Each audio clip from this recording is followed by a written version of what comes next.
Tiga. Virtual leadership. Kepemimpinan virtual dan kepemimpinan digital memiliki perbedaan dalam fokus dan pendekatan. Meskipun keduanya melibatkan teknologi dan kerap kali diterapkan di lingkungan kerja yang serupa. Kepemimpinan virtual. Yang pertama, fokus kepemimpinan virtual terutama berfokus pada memimpin tim atau organisasi yang tersebar secara geografis. Tujuan utama membangun koneksi, menjaga produktivitas, dan menciptakan rasa kebersamaan dalam tim yang mungkin tidak pernah bertemu secara langsung. Contoh, manajer yang memimpin tim remote atau hybrid, di mana sebagian besar interaksi terjadi melalui platform seperti Zoom, Microsoft Teams, Slack, atau alat kolaborasi lainnya.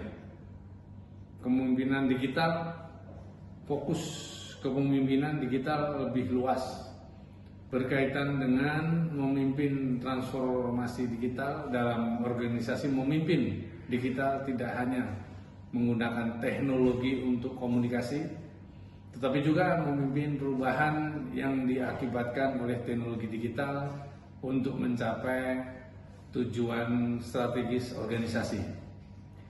Tujuan utama mendorong inovasi, mengadopsi teknologi digital baru, dan menciptakan budaya organisasi yang adaptif terhadap perubahan digital. Kepemimpinan digital mencakup keterampilan dalam manajemen, perubahan, pengambilan keputusan berbasis data, dan memahami dampak teknologi terhadap operasional bisnis. Kesimpulan, kepemimpinan virtual lebih terkait dengan cara bekerja dalam tim yang tersebar menggunakan teknologi komunikasi. Kepemimpinan digital lebih terkait dengan strategi mengarahkan organisasi melalui perubahan teknologi untuk mencapai keunggulan kompetitif dan inovasi. Meskipun ada beberapa tumpang tindih dalam penggunaan teknologi, tujuan dan fokus utama dari kedua jenis kepemimpinan ini berbeda. Virtual leadership and important leadership context. Dalam artikel utama oleh Ross dan Deans 2014 disebutkan bahwa konteks kepemimpinan yang sangat penting siapa yang dipandang sebagai pemimpin, seberapa efektif seorang pemimpin dianggap, dan seberapa efektif pemimpin tersebut sebenarnya, semuanya bergantung pada konteks tempat kepemimpinan tersebut berlangsung.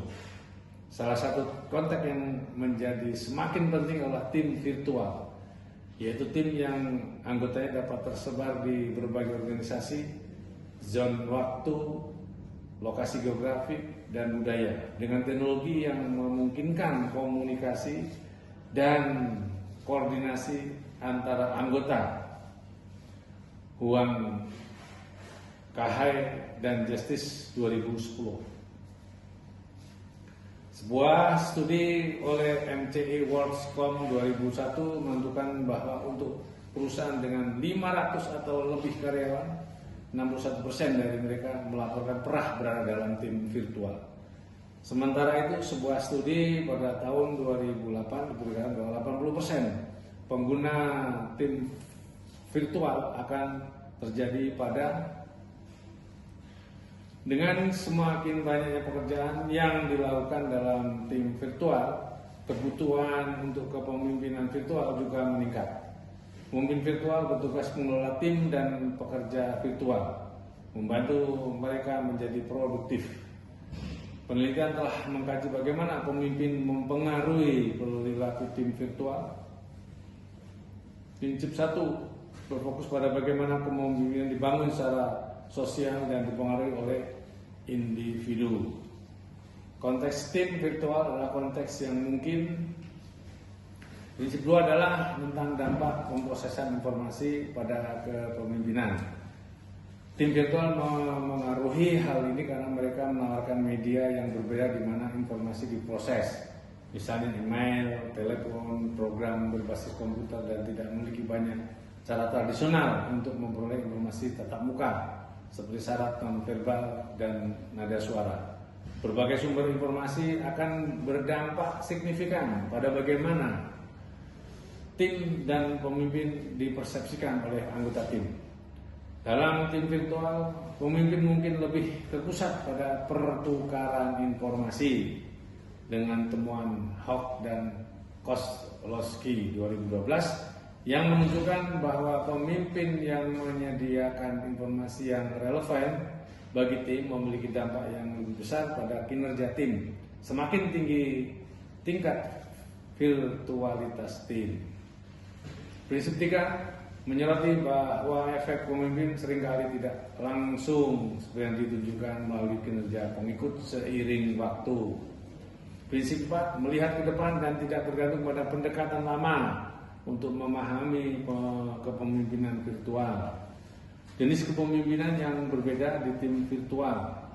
Penelitian menunjukkan bahwa faktor kepemimpinan nasional sering tidak memiliki dampak yang virtual. Misalnya penelitian oleh Goh dan Wasku 2012. Variabel-variabel yang memiliki dampak lebih rendah semakin tinggi tingkat virtualitas tim. Gajendran dan Joshi 2012 misalnya menemukan bahwa meskipun Leader Member Exchange LMX memiliki dampak positif pada pengaruh anggota dalam mengambil keputusan, tim efeknya menjadi jauh lebih kuat ketika frekuensi komunikasi tinggi.